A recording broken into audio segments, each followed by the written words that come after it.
All right, very nice. Hi, guys. Welcome back.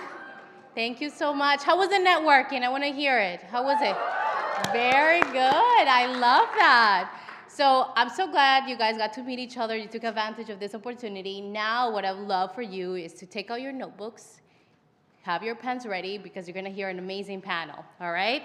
So we hope you made some great connections today with the other attendees. I'm sure you got warmed up a little bit in a networking session. Before we get started, I'd like for all of you guys to continue and stay connected within our community. So please scan this QR code so you can join our LinkedIn networking group. It is a great way to meet other students and professionals in the media industry.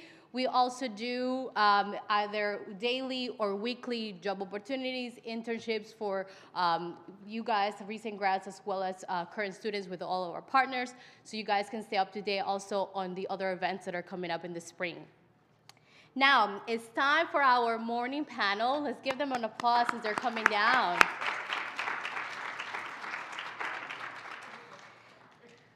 Very nice. So now, we're going to start this morning panel called Mapping Out Your Career Journey. A big thank you to our panelists for being here today. For their bios, please refer to the event app. So now we have Heather Brown, who is our Senior Director of International Communications at Paramount. She has over 15 years of experience developing and executing successful PR campaigns for global media brands, including Nickelodeon, CNN, and Paramount. We have next Venus Anderson, who is our Program Director for Made in New York Production Assistant Training Program with Brooklyn Force Innovations. She entered the Made in New York Production Assistant Program as a student in 2008, and upon graduation, she worked as a production assistant on various shows, including Project Runway and America's Next Top Model. Up next, we have Sabina Ghebremedhin. She is coordinating producer and head of race and culture at ABC News. Sabina is an Emmy Award-winning journalist and received a Peabody Award for the 2020 special Say Her Name, Breonna Taylor. Gunjan Banerji is the lead writer for live markets at the Wall Street Journal. She also serves as CNBC contributor. While she was a student at NYU, she was also an intern at the Center for Communication. And last but not least, our moderator today, Cayley, who is engagement manager at McKinsey & Company. She also helps clients on topics ranging from growth strategy to commerce media to marketing capability building. Please give them a warm welcome and applause.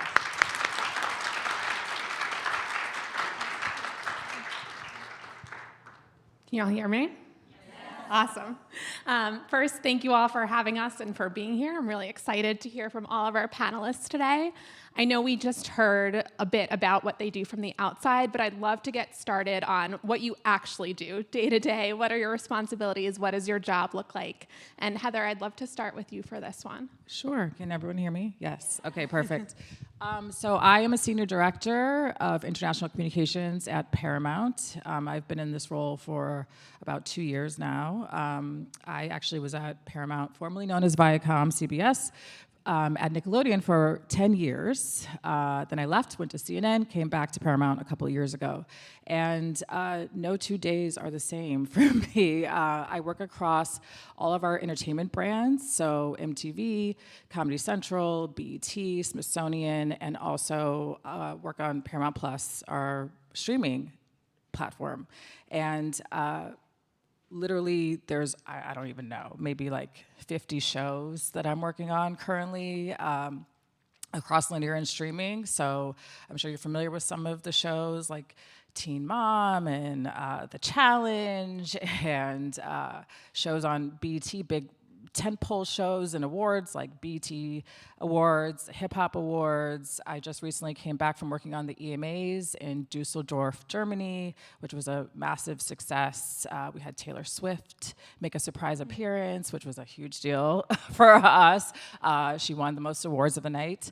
So again, because I work across live events, music series, comedy shows, no 2 days are the same for me, but in general, you know, I oversee the communication strategy and execution, trying to get press coverage for our various series, launches, and tentpole events and live events, trying to get our executives speaking opportunities like this, like panels, panel discussions, festival and conference appearances to talk about the success of our content.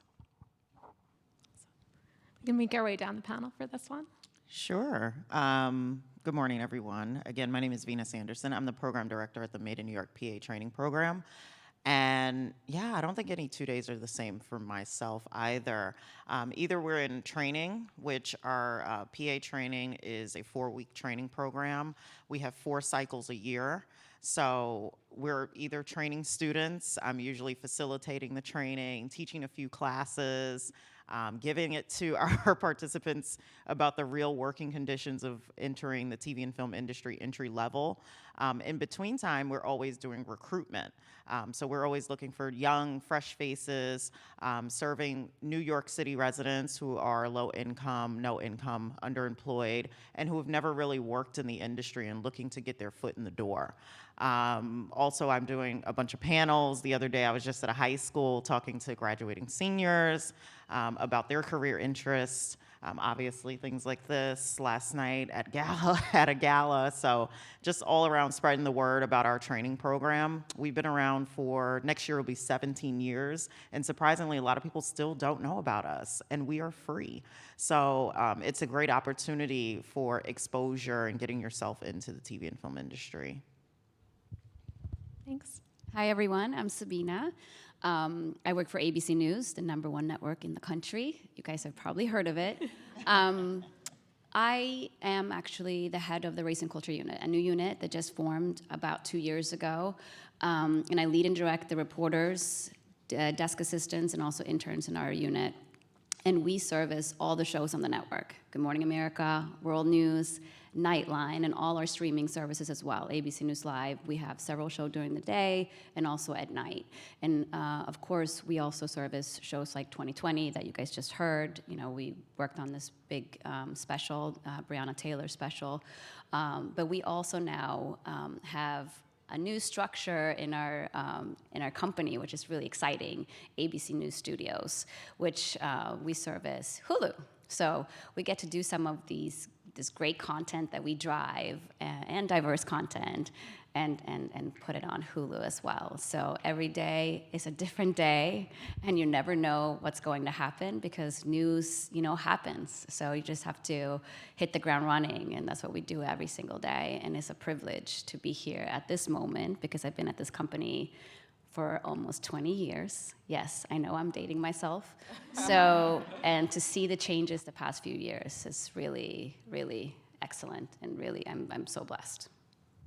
So cool to hear about what all of you do. And thank you all for being here today. I'm a writer for the Wall Street Journal and a CNBC contributor, and I cover financial markets. So my days are usually a juggling act of writing stories, juggling TV appearances, and in order to talk about markets and write about markets, I am, parsing economic data, parsing earnings reports, constantly on the phone with people, trying to get a sense of what they're hearing, what I should be writing about, and what kind of the latest financial and investing trend is. I'm sure a lot of you heard about the meme stocks like GameStop and AMC and cryptocurrencies. So I've spent a lot of time talking to individual investors and trying to get a sense of how are people, navigating markets and what they're investing in.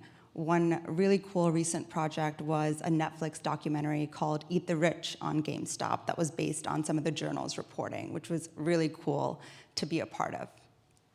Thank you. And I would echo your sentiment. Like, it's great hearing about all of this. There's so many diverse roles within media. And so what I would love to do now is take us all back to the beginning on how you got your start. Then we'll walk a little bit into like what you do now, how you think about hiring for the future. And then later on in the panel, we'll take questions. So as you start thinking about them, feel free to write them down, and we'll get to that towards the end. So on this next one, what I'd love to hear is how you got your start working in media. So how did you think about what your goals were? How did you think about that first job? And for this one, Venus, if you can get us started, that would be great. Sure.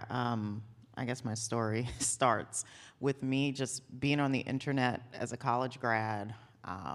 My first career was in finance and in banking. I won't say what bank I used to work for, but I just hope you don't work with them or bank with them. It's really big. You can only imagine. But and I remember just telling my parents how miserable I was and how I really just wanted to work in TV and film. And my best friend who lives in LA, she was a production assistant at the time, and she was working on a Taco Bell commercial. And I said to her, "Oh, that sounds so cool." And she was just doing like these small mundane things on this commercial, like driving. And I remember she had to like go on a run and get a bunch of quarters because they needed quarters for the scene, but everything was closed. So she had to like go to different stores and make change. I mean, it was just the whole thing. So I was like, but that still sounds more interesting than like getting dressed up and going to the bank. And so she told me to look for PA training programs, and I did. And nothing really came up at the time. So it just so happened I was on Craigslist, and in 2007, Craigslist was really sketchy. It's still sketchy. But I came across an information session through Brooklyn Workforce Innovations and the Mayor's Office of Media and Entertainment for a program that was called Made in New York, and they were fairly new, and I didn't know much about it. So I said, you know what do I have to lose? Let me go on down to Brooklyn. Let me go to the info session. I was thankfully selected and went through the 4 weeks of training and, started my PA journey and production journey, and I've coordinated and did other things. And then after 3 years, I left working on set and started working for the program as a program coordinator. So I've been with the organization since 2011, so it seems like a long time, yeah, I guess. And I moved my way up to program director in 2015. In terms of what I look for is just people who are hungry, passionate, who really want to work. This is a non-traditional career, so you may be doing long work hours. You may be doing things that you didn't think you were going to be doing in terms of some people come in and say they want to be directors and producers. You may wind up doing camera. You may wind up doing the sound department because when you're in the environment, it seems a little bit more interesting at that point. So I mean, every day when I'm introducing our participants to employers, it's like, because they have good work ethic and they have a positive attitude and they were always on time to class. Being on time is really big in this industry. So I think just great work ethic is the biggest thing that I look for in my participants and being able to refer them to employers. Thank you. And Sabina, unless you also got your start on Craigslist, I imagine you have a slightly different story. So if you can share a bit about the start of your career in media as well. So in TV news, and getting your first internship is really essential. And I started my career in Chicago, a great news market. So I asked around at school and, with different organizations, where is the best internship? Where can I actually go out in the field and produce and interview people? I want the real hands-on training. In local news, they don't necessarily let you actually go out in the field or touch, equipment. So they said to me, it's WGN. So I had to get that internship.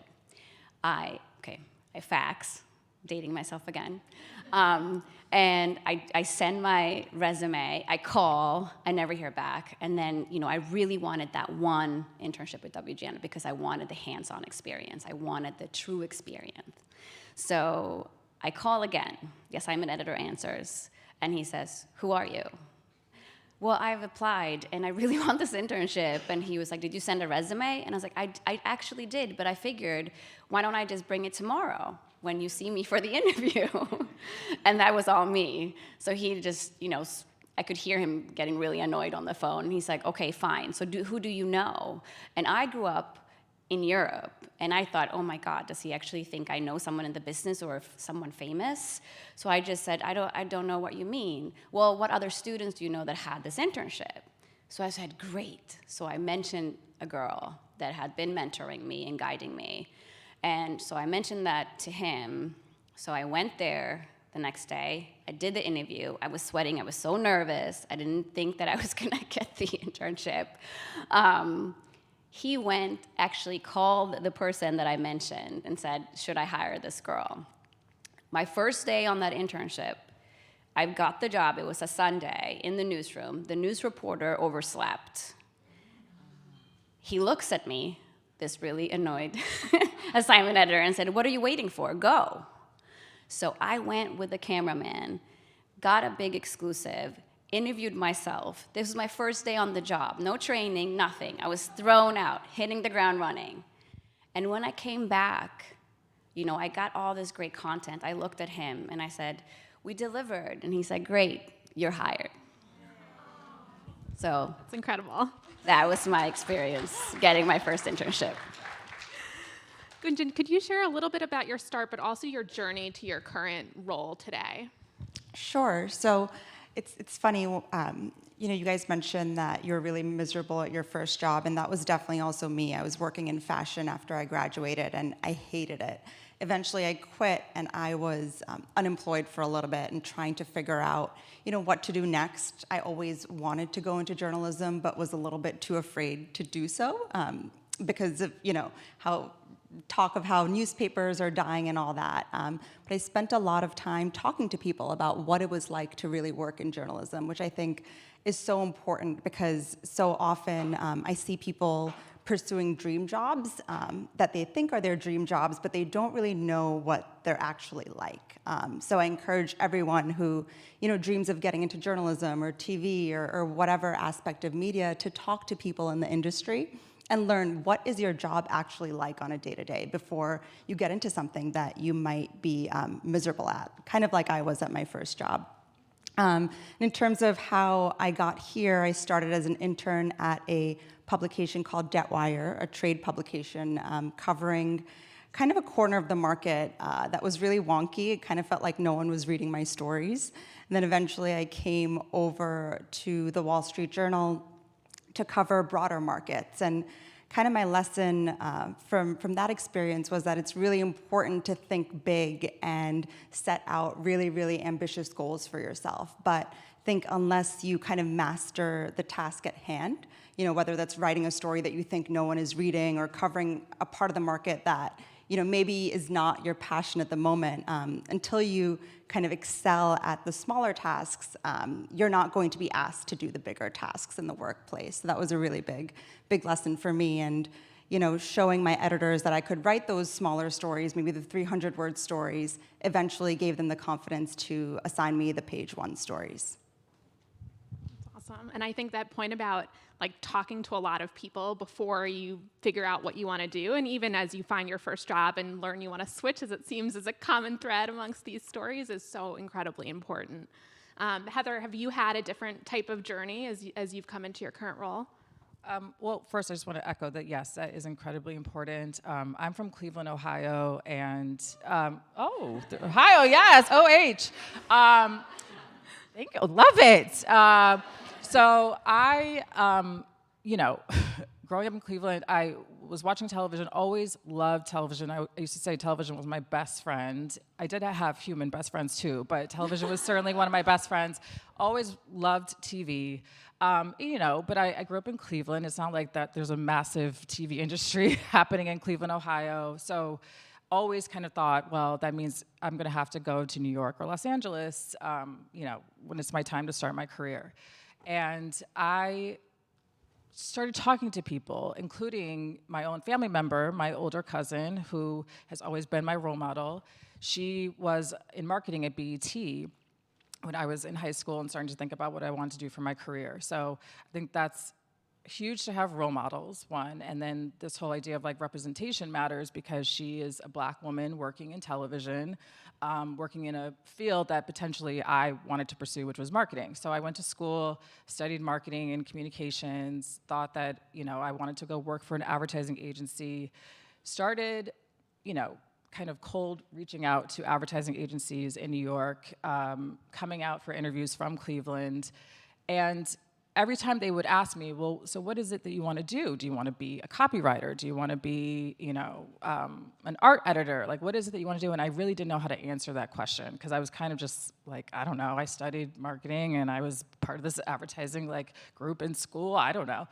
It wasn't until I got super clear on what I wanted to do and got specific about the fact that I wanted to work in PR, what I had, kind of took an interest to and felt I was strong at when I studied it in school, and specifically wanted to work in television, that the door started opening for me. And my cousin, who again was in marketing BET, she sent my resume to the head of HR for Viacom. There was the head of the communications department at Nickelodeon looking for a department assistant, so I applied for that position. And by the way, I'm still in Cleveland when I'm applying for these things, and I decide to move to New York without a job, sleep on my friend's futon in their small 2-bedroom apartment on the Upper East Side. We had no internet. Every day I was taking the train to the library, the big New York Public Library in Bryant Park, to email all these people that I was sending my resumes to and correspond. Anyway, I finally got an interview at Nickelodeon for this department assistant position. And I got the job on the 3rd week. I'd give myself a month to find a job before I had to go move back to Cleveland, live with my mother. And so luckily I got the position. So I think it took a lot of just, tenacity. I was committed, determined to work in television. When I got clear about the fact that I wanted to work in PR, in entertainment, that's when people could actually help me. They could, make the connections, get my resume to the right people so that the doors started opening for me, and I got the job. And I didn't mention, but I think I always knew what I wanted to do. I wanted to work in television. Initially, I wanted to be on air. Having that internship and the fellowship, I realized I was more a storyteller, a creator. So I became a producer, and I really wanted that. And I had one mentor who actually guided me to that point. But one thing that I just wanted to mention is, obviously, I already knew what I wanted to do, And I think it's a lot easier, but the internships will help you discover what you actually want to do. If you want to be a writer, if you want to be a producer, or if you want to be a podcaster, or if you want to be on air. I mean, I would guide you always to try and be a producer because you have so much creation there. You have so much authority over the stories that you want to tell, which is really important, right? So for me, when I look at people coming to me for a job, I want them to have passion. I want them to know that these are the stories that they want to tell. We cover marginalized communities, stories that really no one really look at, right? The Black and brown communities, or also other stories in terms of gender and the LGBTQ community or abortion. We cover very sensitive issues. I would like someone to come to me and really love what they do, right? Really want to do this. Do you know if you want to cover education, versus social justice? Maybe you don't at the time, but at least come to me with passion and the desire, and also, of course, work ethic. I would love someone with great work ethic because that helps me and also our company. But I think passion really matters to me. Yeah, I think those are good points. And that was advice I also got early on in my career of figure out what you want to do. And it doesn't have to be for 50 years, but something to tell someone so that they can help you find it. And then to your point, try it, and maybe that's not it, but then use it to find the next Well, I think thing. that's why internships are so key to your point, because, I did a marketing internship and realized, I don't really like marketing so much. And so, maybe I'll do PR, or maybe I'll look at production. And once I started exploring those other worlds, I kind of found what made the most sense for me. Yeah, and we talk a lot about goal setting and personal narrative and things like that. And we've heard a bit from Heather and Sabina on both of those topics, I think. Venus, did you do anything specific? Obviously, there is an element of, hey, I don't like this job, I want to try something else. But how do you think about being intentional both in what your goals are when you start, maybe as you progress in your career, and how you tell your story? Definitely. I mean, in class, the irony is we do a goal-setting lesson. So I had the privilege of having a poster board and putting everything out visually. But then a lot of those goals didn't go the way that they were set up to go. But I always set myself up for success, always talking to people, always networking, always just putting myself out there, and always letting people know what my interests were. I just think if you put yourself in a mindset of positivity and knowing what's out there, and you continuing to do the research, and you continuing to come to events and interning and things like that, then things will fall into place. And don't be disappointed if things don't work out. I should be driving a Benz 550 right now, according to my 2013 goals. And I'm in a Corolla, but it's okay. Sometimes you get hit with the realization that your goals may be different from year to year, but as long as you're moving in a positive manner towards what you really want at the end, you'll start seeing little things and you'll start achieving them. Or sometimes you'll pivot in a different direction and be like, you know what? What's for me is for me. I would not have imagined, I didn't think as a 5-year-old I was going to be a program director. I wanted to be an architect, but things put me into this position. I pivoted. And I think, once you start going with the wave of where you're supposed to go, you're going to be where you're supposed to be and not force the issue. Be authentic, be yourself, be natural, but also be uncomfortable, and then you will get comfortable. Gunjan, how about you? Yeah, in terms of kind of owning your career narrative, I try to think of myself as kind of like the CEO of my own little business, right? And that includes constantly reaching out to new people. And that includes at the Journal where I am right now. I reached out yesterday to have coffee with a mentor of mine at the Journal next week. And I don't really have an agenda, but I think it's good to, even once you're at the workplace or you've landed that internship, to keep trying to expand your network wherever you are.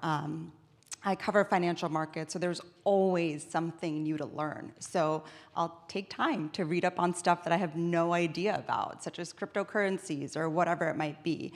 And then also, being comfortable promoting yourself and sharing your accomplishments. And that was that was kind of a barrier for me, and I challenged myself to share more on LinkedIn, share more on Instagram, because you never know, what recruiter is out there searching for the keywords that you're typing into LinkedIn or on Twitter. And it sounds so minor, but it's actually helped me a lot in terms of becoming more confident in my accomplishments and just being more comfortable sharing them, which is just so important to do in the workplace. And I've had, TV producers reach out to me and say, I saw you tweet this, can you come on TV tomorrow, talk about this? Or recruiters reach out to me on LinkedIn, like, I saw you're on this panel, let's catch up next week. So I think it's just kind of part of the media ecosystem that we live in today, and I think we all should be taking advantage of it.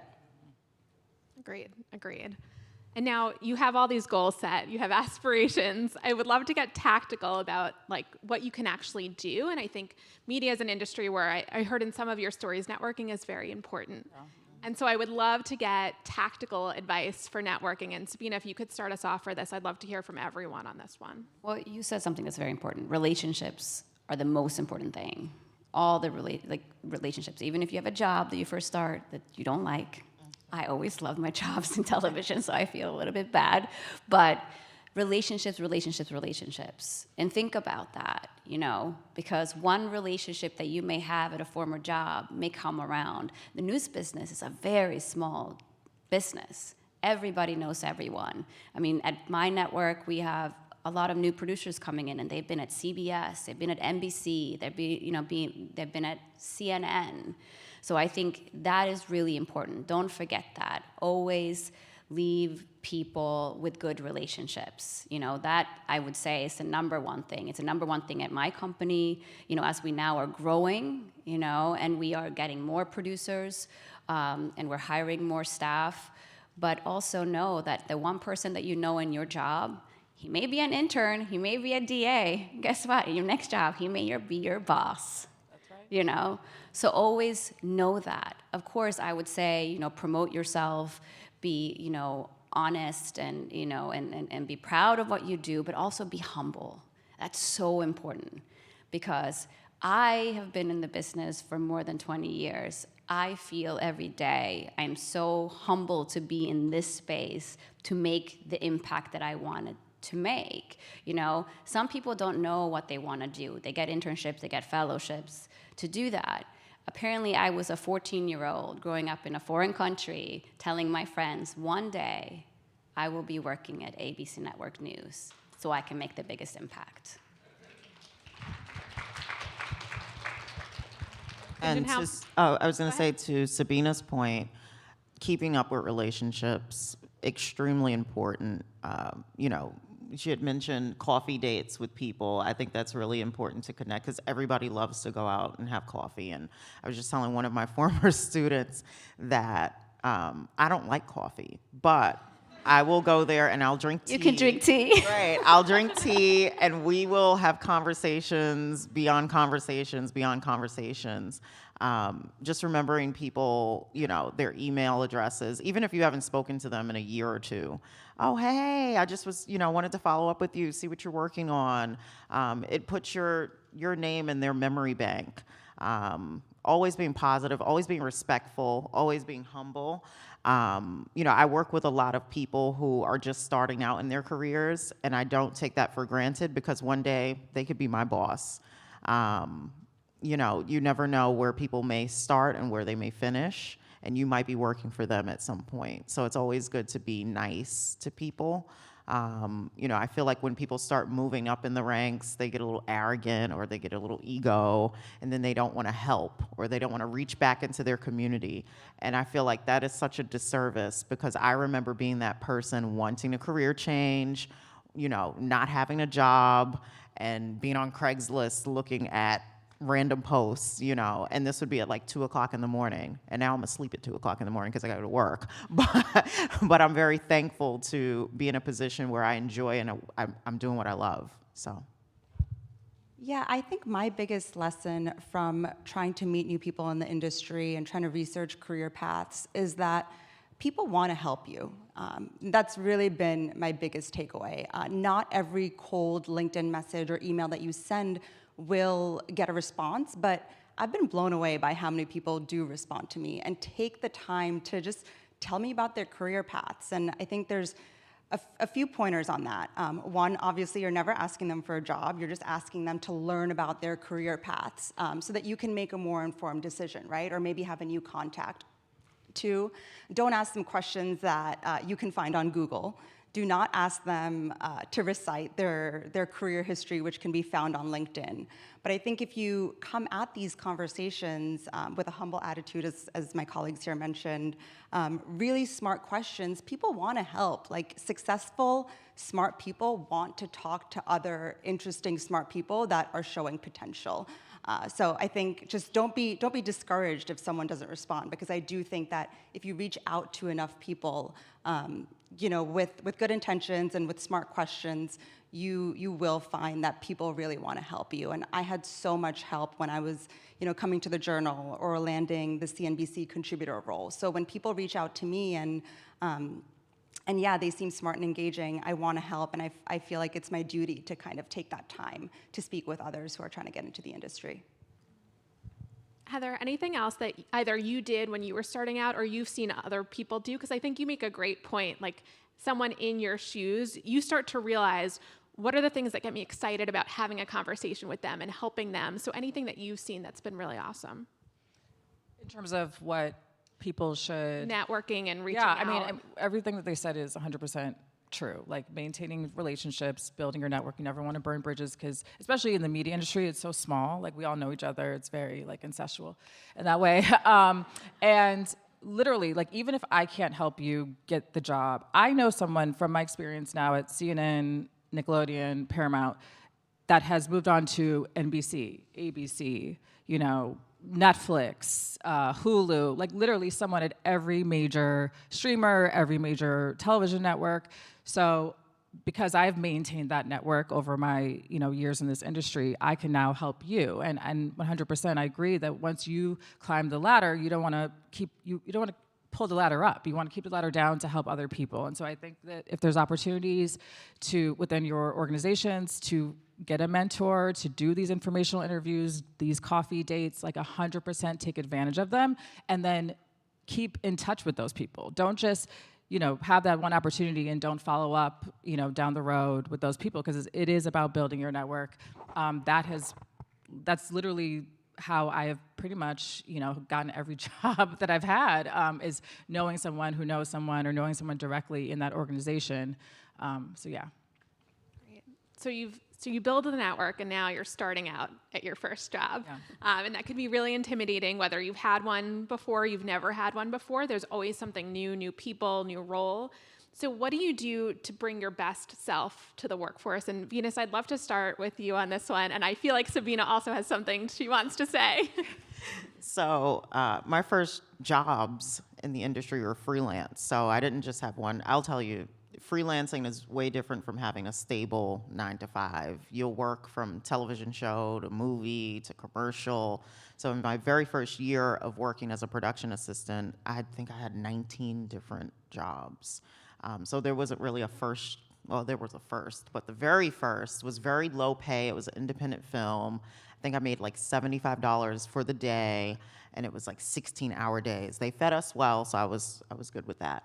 But it was more about the learning and having the experience and remembering that I made $0 a day being at home on my computer looking for a job, even though it was like some of the most hard work. It was somewhere in like College Point, Queens, and I'm from Staten Island originally, so driving all the way there and then all the way back and then just doing that repeatedly for 3 weeks on a film was something that was new to me. It was exciting, even though the pay wasn't there. It wasn't even about the pay. It was about having something on my resume and being able to build from that.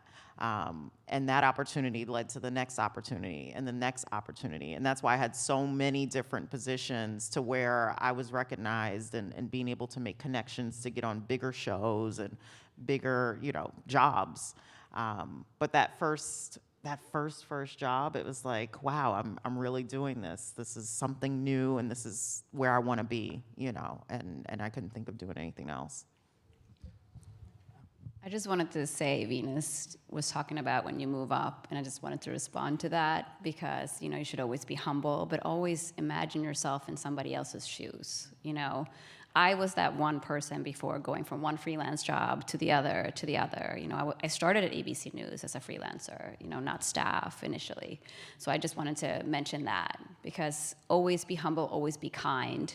Obviously, you should always be who you are, but don't change just because you're getting a better job or bigger money. Always be kind because all of us were at some point, someplace. Right? And I never forget who I am and where I come from. So that's just what I wanted to say. But when you do get your first job, in my race and culture unit, I have interns, I have digital news associates, and producer reporters. My interns do sometimes the same type of stories that my producers do because I train them. And I would always, I'll also add to what Vina said, that learn everything you can and more. So what I am teaching, or we are teaching our interns in my unit, is not only are you a producer, but also a writer. Also, you know every aspect of television, so you know what job you want for your first job. So you know whether you want to be a producer or a writer or a podcast working in audio, or if you just want to work in television.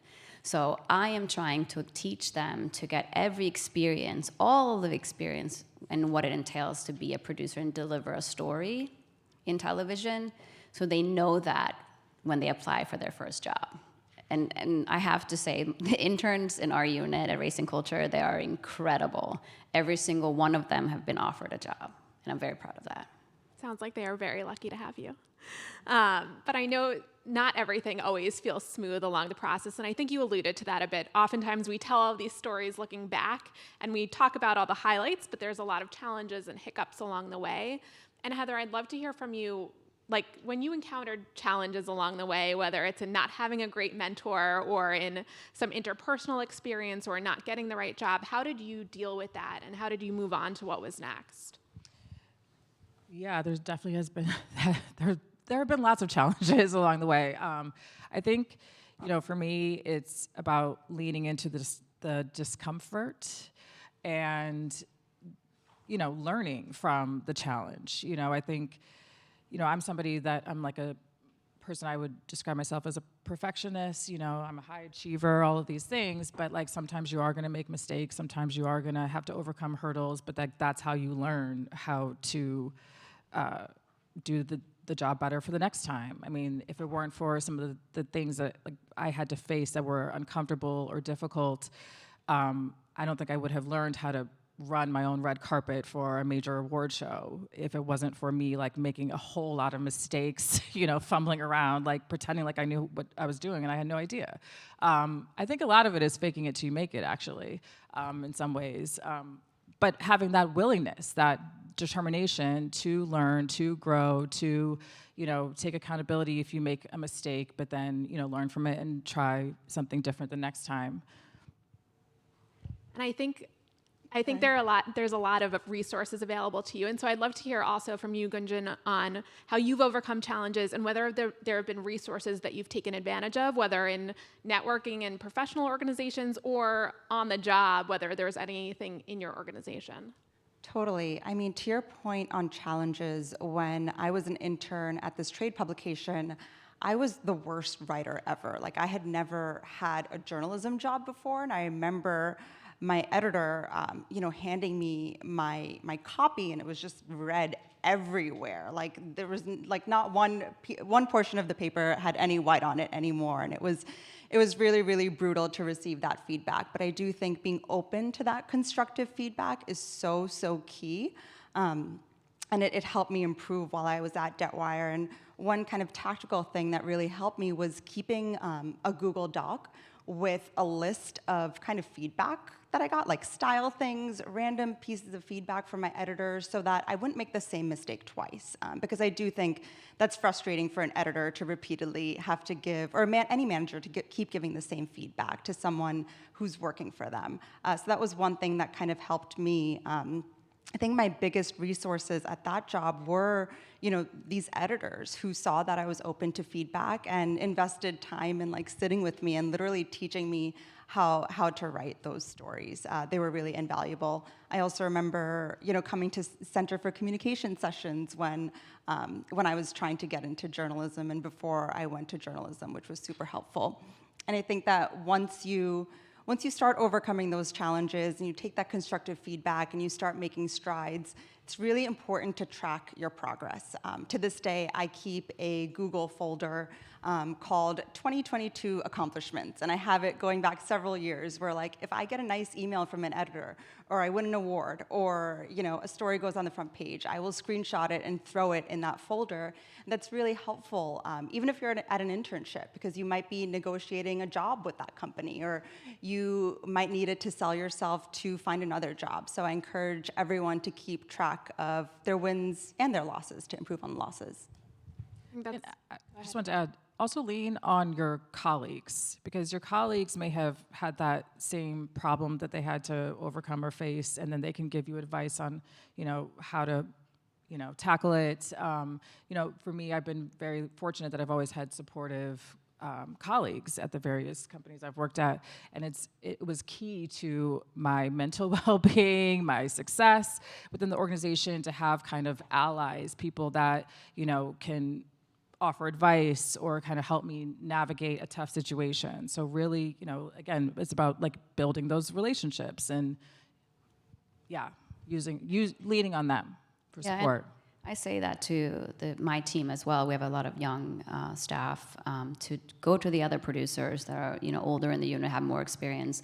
Go to them for advice before going somewhere else. Like, try and also solve the problem, but being open to feedback, I think, is key. What you said. And also learning from your mistakes. I don't think any of us would be here if we didn't fall and fail so many times and got up. I know I did, and I think that's the reason why I'm here and I'm still standing, is because I learned from each and every mistake. And don't react. Just if someone gives you feedback, it's because they care, actually. Can you imagine if you just make all these mistakes and then no one says anything, and then you show up somewhere where everybody sees you and then you are still making those mistakes? So I'm grateful for the mistakes I've made and people spoke up and told me. I think that's such a good point on failure, because I think getting more comfortable with failure and not just thinking about it as the worst thing that could ever happen to me, and a rejection being the end of my life, I think that mindset shift was one of the biggest things that led to career progress, because the Wall Street Journal actually rejected me and said, hey, we're not going to offer you this job.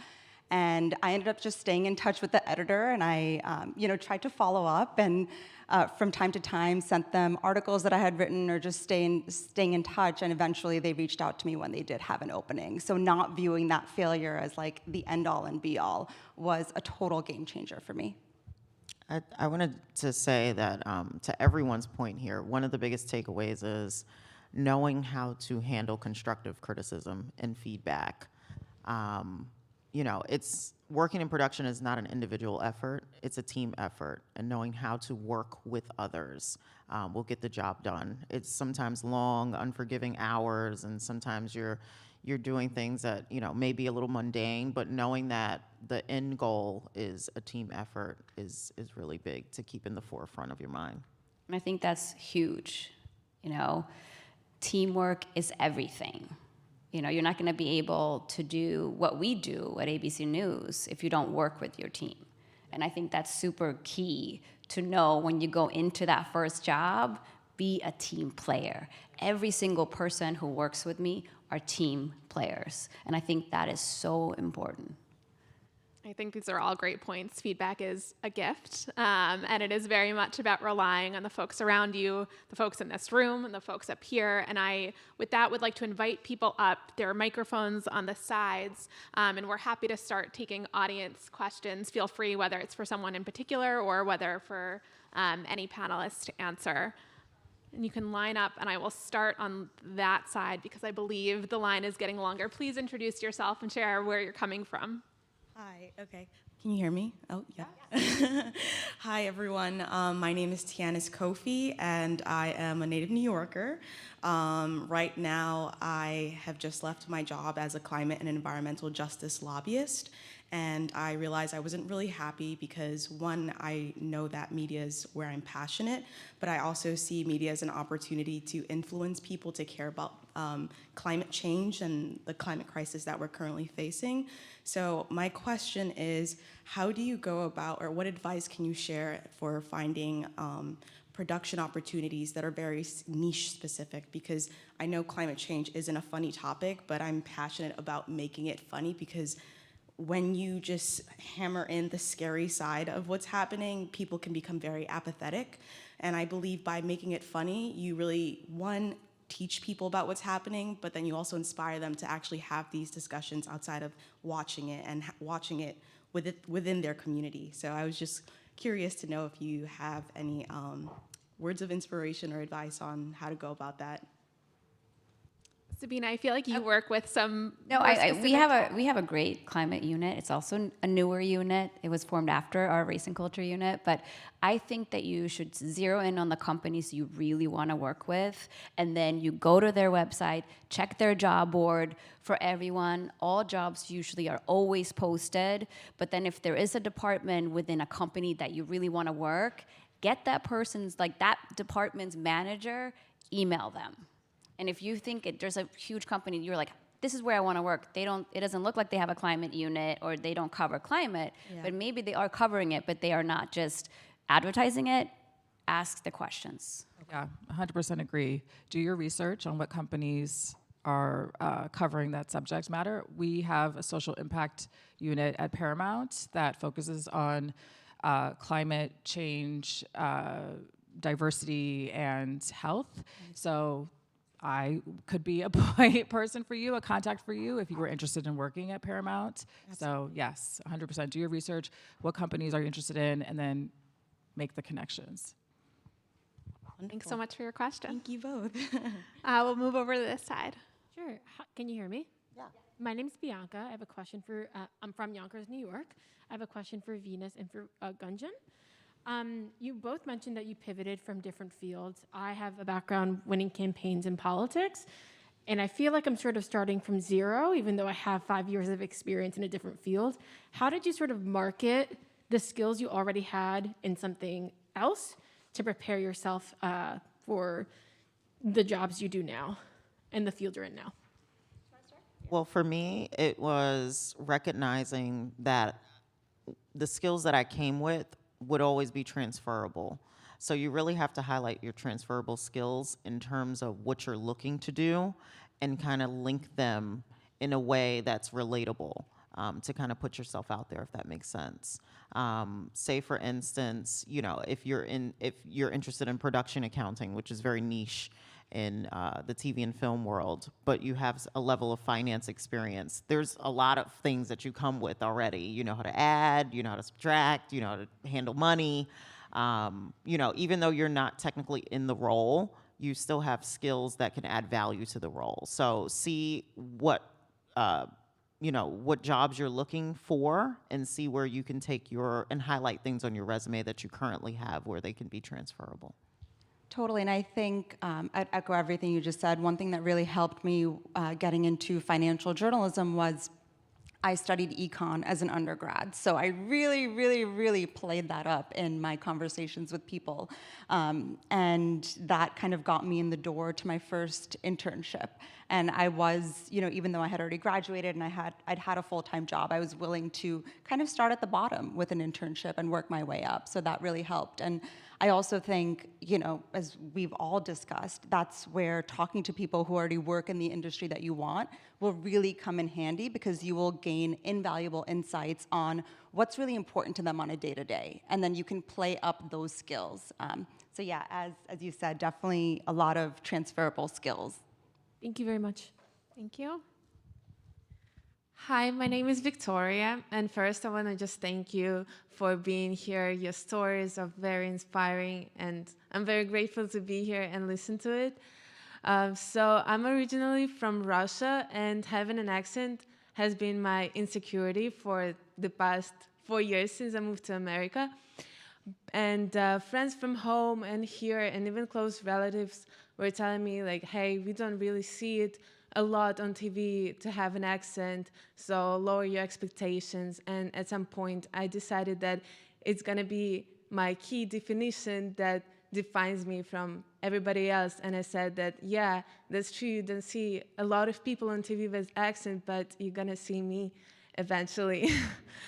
And my question is, so my dream job is to become a host of some show or anything. I'm really passionate about being in front of the camera, and it drives me. I don't feel nervous. I love it.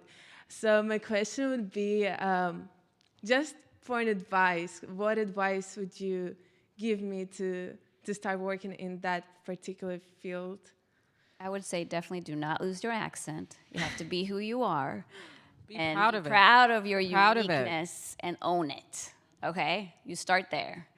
But I also think that, if you do want to be a TV show host, I think you should learn how to produce and write and know every aspect of television or what type of show. If it's daytime, I think you figure out, do you want to do entertainment? Do you want to do news? Where you want to go, and then you get that first job, whether that's a PA job, DA job, whatever first level job that is. Get it and get every experience you can. But make it very clear when you do your journey to try and get that experience to be on air. So let's say if you get a DA job and you go in the field, start shooting those small stand-ups when you are in a story and get that training in while you're working. Thank you so much. Thanks. Thank you. Hi, my name's Maya. I'm from the UK and I'm currently studying public media and journalism at Fordham's grad school. And freelancing was kind of touched on, but I can't get an internship until I graduate because of visa situations.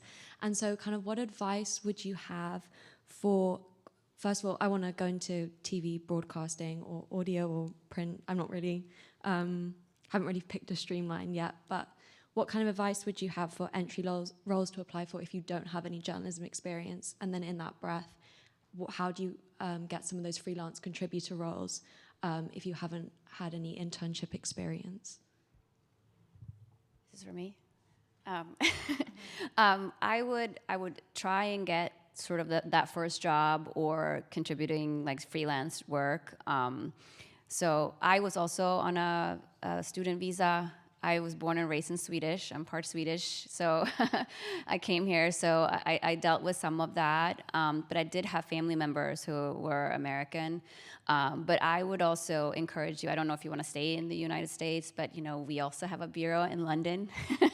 That's really great. And all our producers and everyone who works at ABC News in London, they travel all over the world.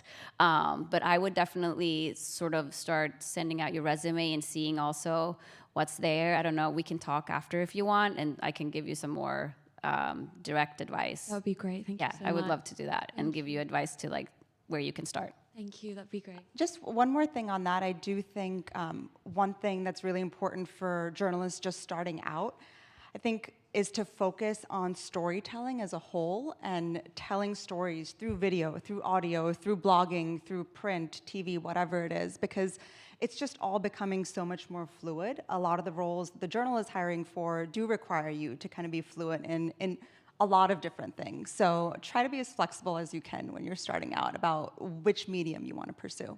Brilliant, thank you so much. Hi, everyone. My name is Jennifer Zorov. I'm originally from Toledo, Ohio. That was me. I live here now, though, so.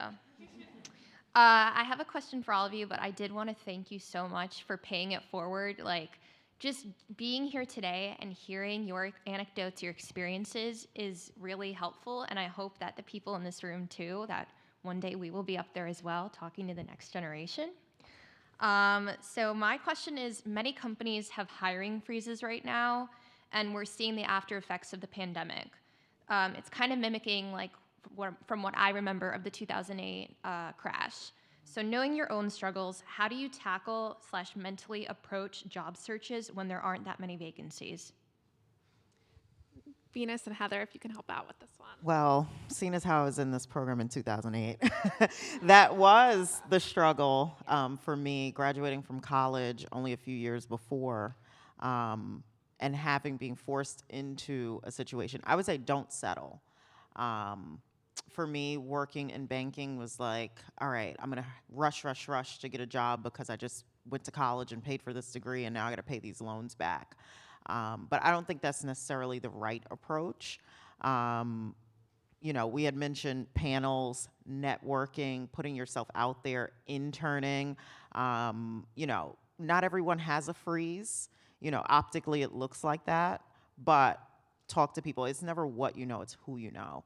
And you'd be surprised what companies are accepting resumes and hiring people just on the low because they've made a spot or they have money in the budget to pay for some, even if it's a freelance opportunity. TV and film, freelance-wise, there hasn't really been a downturn for my participants, and people are moving up and leveling up even in this climate. It's really just about looking for the opportunities. Even if it's not 100% what you really want to do, but as long as it's in the wheelhouse of media, at least you'll have some experience. So when things do get better, you have a resume to move forward. Right. And to that end, it's a really great time to have informationals, to set up those coffee dates, and to also do some soul searching, right? To get, like I said before, to get really clear on what it is that you want to do and specific about it. Because I think that it isn't until you are super clear that you can communicate that articulately and have somebody help you, right? To open the doors, to get your resume to the right people and to make those connections. So, take this time while we're in this hiring freeze to really, do some reflecting.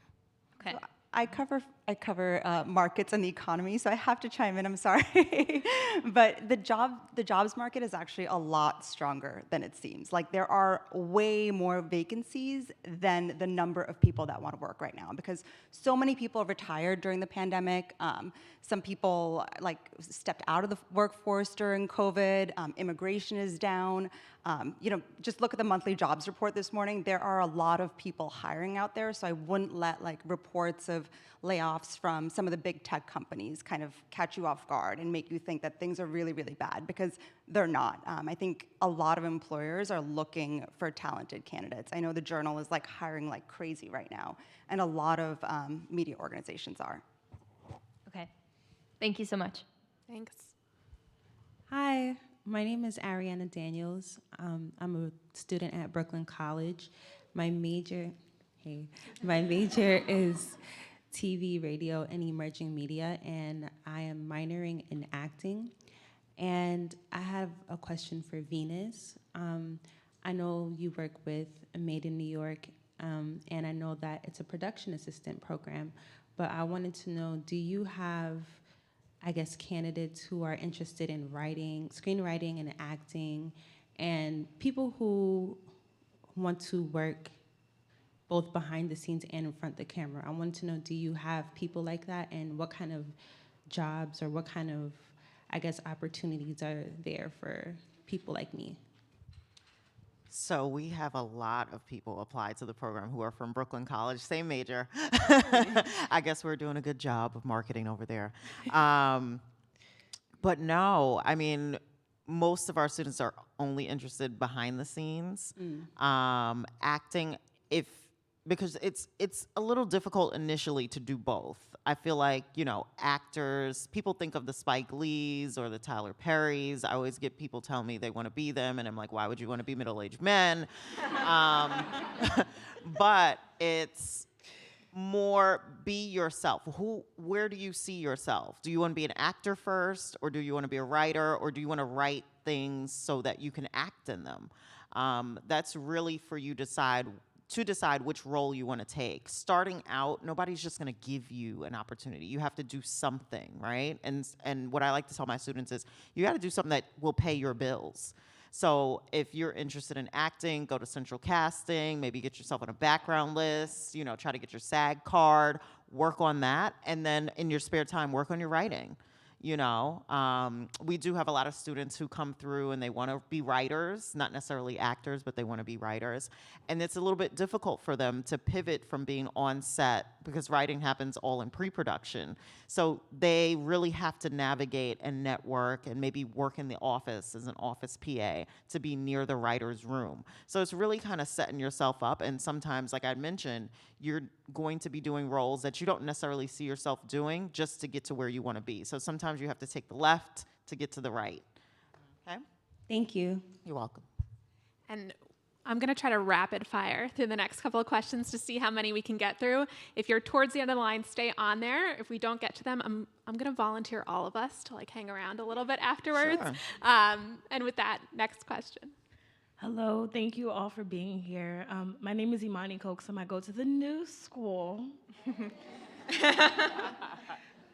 So I'm currently studying media management. I'm in my grad program, and I've focused my career a lot on just content creation just for the passion and fun of it, but I really want to detour more towards public relations and marketing. But I feel like one of the biggest things for me outside of the tactical skills is the mental block and the imposter syndrome that comes with doing that switch and really trying to articulate yourself and get into these spaces. So what advice can you give to imposter syndrome in the career field, especially with media? This is for me. Oh boy. Okay. Imposter. This like sigh volunteered. I know. I you had for to this leave back one. because no. I mean, first of all, I've been in this industry for. Actually, I don't want to date myself, but for a very long time. I already did that for you. I know. For a very long time, over 15 years. And again, like I'm this person from Cleveland, Ohio. Like I'm living in New York City, like trying to navigate all this newness. And I think, you know, the imposter syndrome is real, like in terms of like feeling like you have to fake it to make it, you know, I'm going to pretend like I know all the things when really inside I'm terrified that I'm going to make a mistake and fail and, you know, they're going to see who I really am, that I'm not good enough and I should go back to Ohio and like, but I was, first of all, you have to know what you bring to the table. You have to know your strengths. You have to know the value that you can bring to an organization and really like ride on that and believe that and stay confident in that. And at the end of the day, I knew that I was a strong writer. I knew that I was a team player. I knew that I, you know, was passionate about entertainment and working in television and was not about to move back to Ohio. Like I'm gonna stick this out, ride this out and make this work and do what it takes. And at the end of the day, you know, that will come through. Your passion, your determination, you know, your strengths will shine as long as you believe in that and you know, show that to other people. And, you know, even if on the inside you're scared and you're worried that you're going to make a mistake and all of that, like just continue to remain calm, stay confident and persistent, and you will survive. And also lean on your network, lean on the people that may have more experience than you and can, you know, teach you things or give you support when you're feeling like I don't really know what I'm doing here. You know, that's why I'm such a huge advocate in getting a mentor. Like, I mean, even though I'm 16 years in the industry, like there's still things that I don't know that I like ask my mentor, like what is your advice on this? Like, how can I communicate better with my boss? Or how can I, you know, make this event more successful? Whatever it is. So yeah, but I think it's knowing what you bring to the table and believing in that can help you overcome any sort of feelings of doubts or that you're an imposter. Thank you. Thank you so much. Hi, my name is Viviana. I am in the public media program at Fordham University, and in my studies, I've really gotten a lot of experience in video production, so I really want to continue on that path of video editing, that creative process in post-production.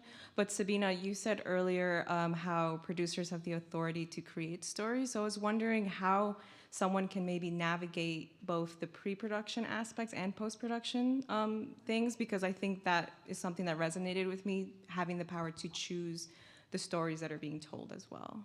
Yeah, and I think for you also figure out like what type of television do you want to create, right? And then it goes back to what I had said earlier, go to that company and see those jobs. A lot of in news, some that are really essential workers at ABC, producers also do video editing, right? Because they have that essential skill that you can have as a producer at Good Morning America or Nightline, for example, creating and cutting those pieces, right? Those in-depth stories. So I think when you figure out what type of stories that you do want to tell, you do want to do news stories, you want to do documentary, do you want to do breaking news, you can do both. And I think that if you do want to do more editorial to add to your video experience, I think that's really amazing, honestly. Awesome. Thank you so much. Hi, my name is Ashley. I'm a student at Lehman College. My goal is to become the first disabled anchor. Good Morning America, so I wanted to know, I'm about to graduate. How do I overcome the insecurity of being discriminated on my job application? And I wanted to know, how can I advocate for the disabled community, knowing that I won't be a reporter in the beginning? And lastly, how do I find a mentor when mentors are like very busy with their schedules? Well, first of all, I'm here, so we can talk after. It's nice to see you again. But you should also apply for the jobs that you are interested in, and then not limit yourself. And I say that to everyone. Don't limit yourself. If there's a job that you want, a big company you dreamt of, think about this. I was 14 years old, and I told friends and family, and I don't even remember this, one day I'm gonna work for ABC Network News. I lived in Stockholm, Sweden, a very small country.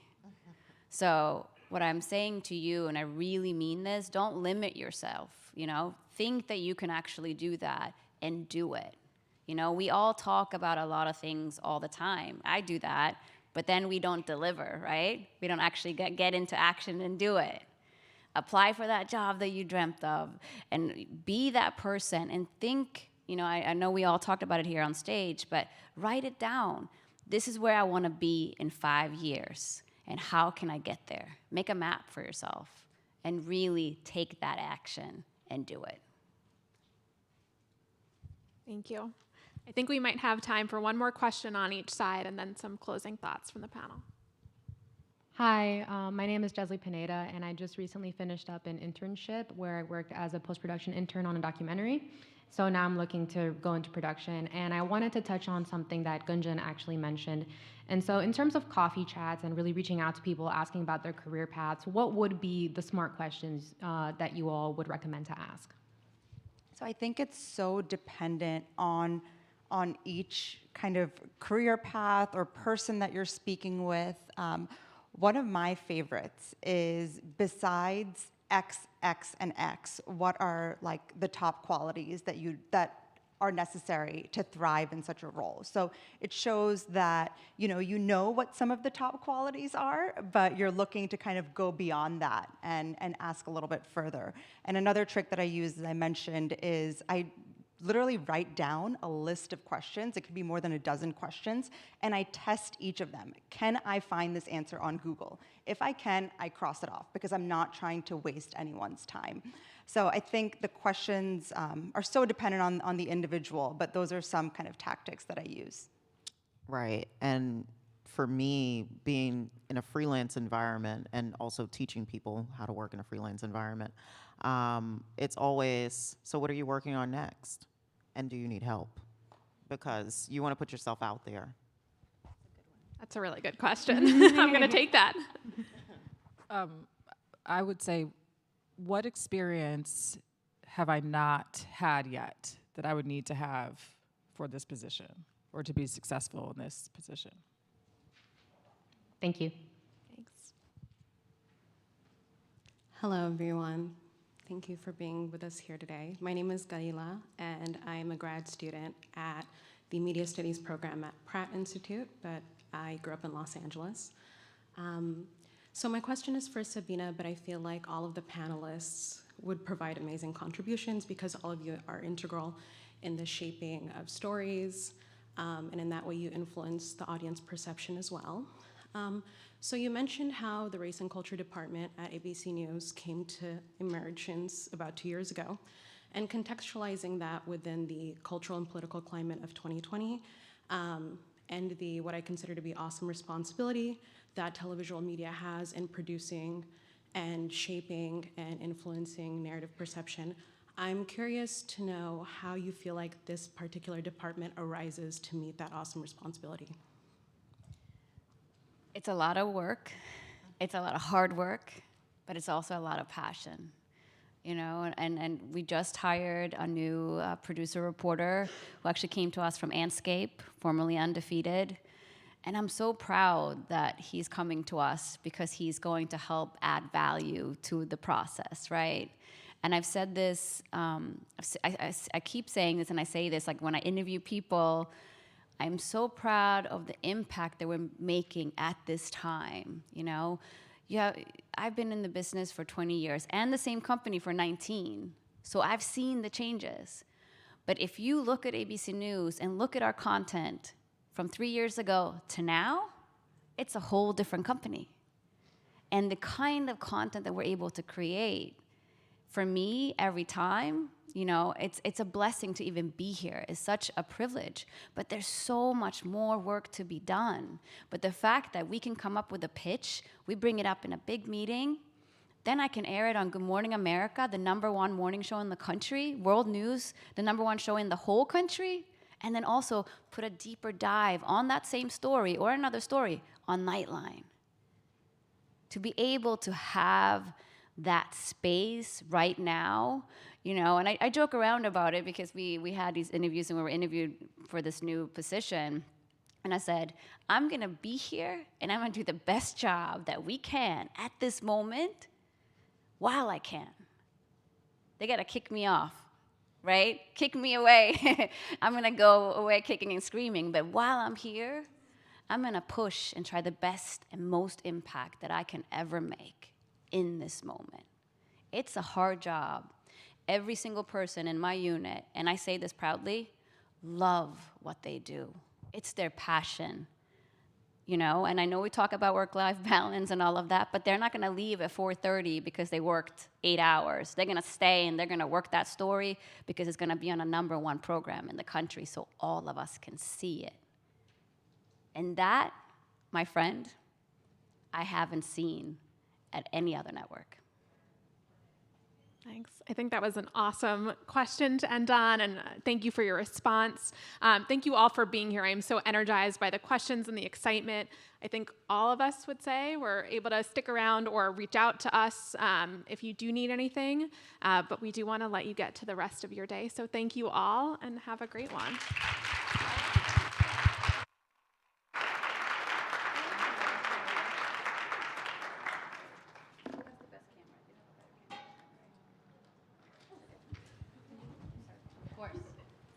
Take advantage, guys, so you can take selfies as I'm taking pictures of them, right?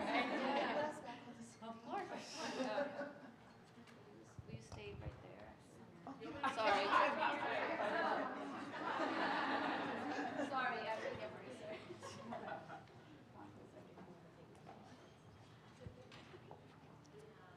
Very nice.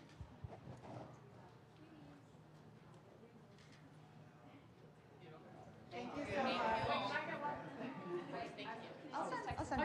I'll send it out to the email. Can you send yours to the email? Thank you all so much for coming. Yeah. All right, how are we feeling? How are we doing today, guys? Good? What an amazing panel, right? Let's give them an applause. Very nice. Thank you so much to our amazing panel for being here, for taking the time. We're going to be speaking with them a little bit on their networking session, if you don't mind, a little bit later. So you feel free to take advantage of that as well. And now I'm going to be moving on to our hour-long networking session. It's going to be taking place right outside in the Bundy and Huerta rooms, where we were having the breakfast earlier. We have already the table set up for you guys to go and network. Please remember that this is more of a group networking. So again, ask the questions together. You know, you already met your peers. You guys can be ready and prepared for that. Now, at 12:30 p.m., we will be serving lunch in the hall outside the networking room, so the same place where we had the breakfast area. And you have the opportunity to still continue networking, and you also ask more questions. We do encourage the masks to still be worn, except while eating or drinking. At 1:30 p.m., it will be time to move back to our breakout workshops. So this is when you guys are gonna get more hands-on. And please, keep up the great energy. You're gonna move from the breakfast session area so we can start on time.